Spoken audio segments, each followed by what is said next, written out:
মালিহা আহমেদের সাথে আমার প্রেম হওয়ার কথা ছিল 2007 সালে। সামনে ম্যাট্রিক পরীক্ষা। তখন আমার পরীক্ষার আগে টুকটাক কোচিং আর মডেল টেস্ট দেওয়ার জন্যই ভর্তি হলাম একটি কোচিং সেন্টারে। সেখানে মালিহার সাথে আমার পরিচয়। মালিহা কেমন ছিল সেটা বর্ণনার জন্য আমাকে আশ্রয় নিতে হবে হুমায়ুন আহমেদের। হুমায়ুনের গল্পে যেরকম অপ্সরার মতন সুন্দরী মেয়ে পাওয়া যায়, যারা হিমুর মতন পাগল পাগল ছেলেদের জীবন বেশ কিছুটা আবল তাবল করে দিতে পারে, মালিহা বোধহয় ছিল অনেকটা সেরকমই। অপূর্ব সুন্দরী ছিল মালিহা।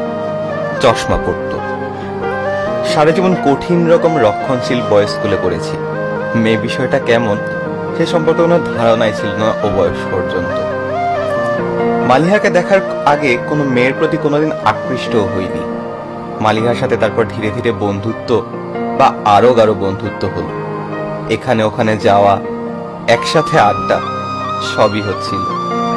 পরিষ্কার মনে আছে সেই প্রথম এক দুর্দান্ত কিশোরের সমতল বুকে বেজে উঠল সুখের মতো ব্যথা।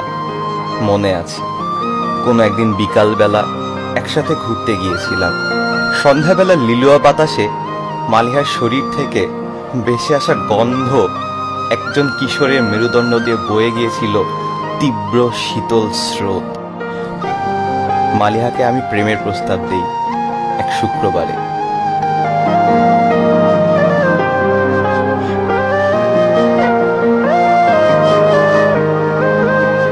আমি দেখেছিলাম ওর ঠোঁট, মনে হয় হাসির মতো দুইবার কেঁপে উঠেছিল। সেই প্রথম বিশ্বজয়ের স্বাদ পেয়ে গেলাম। প্রেমের প্রস্তাবে এক কিশোরীর মুচকির হাসি সম্ভাব্য অর্থ কি হতে পারে? সম্মতি, প্রেমের সম্মতি। মনে আছে কোচিং সেন্টার ঘেরা ঘিঞ্জি জায়গাটায় এক কিশোরের প্রথম প্রেমের ইতিহাস রচিত হয়েছিল। সেই অনুভূতির ইতিহাস আর কেউ না জানলেও এই কিশোরের মধ্যে সঞ্চয় করে রেখেছিল। রাতটাও নির্ঘুম, খুব স্বপ্নালু কেটেছিল। ধাক্কাটা খেয়েছিলাম পরের দিন। ক্যালকুলেশনে ভুল হলো। শনিবার কোচিং থেকে মালিহা আমাকে ডাকলো এক সাইডে। এটা কি করে সম্ভব বল? মালিহার একটা সামান্য প্রশ্নের উত্তর আমার কাছে ছিল না।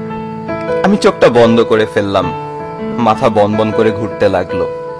একদিন আগে যেখানে সম্মতি সূচক কিছু একটা জেনেছি, সেখানে পরের দিনই সম্মতির তাসের ঘর এইভাবে তছনছ হয়ে যাবে তা কখনো ভাবিনি। ইনফ্যাক্ট প্রেমের প্রস্তাবে যে না বলা যেতে পারে, তাও আমাকে, তাও আর ধর্মের পয়েন্টে, এটা আমার সুদূর কল্পনাতেও ছিল না। তখন মাথাটা ঘুরছিল, চোখে অন্ধকার দেখছিলাম। পায়ের তল থেকে মাটি সরিয়ে নিল যেন কেউ। এটা কি হলো?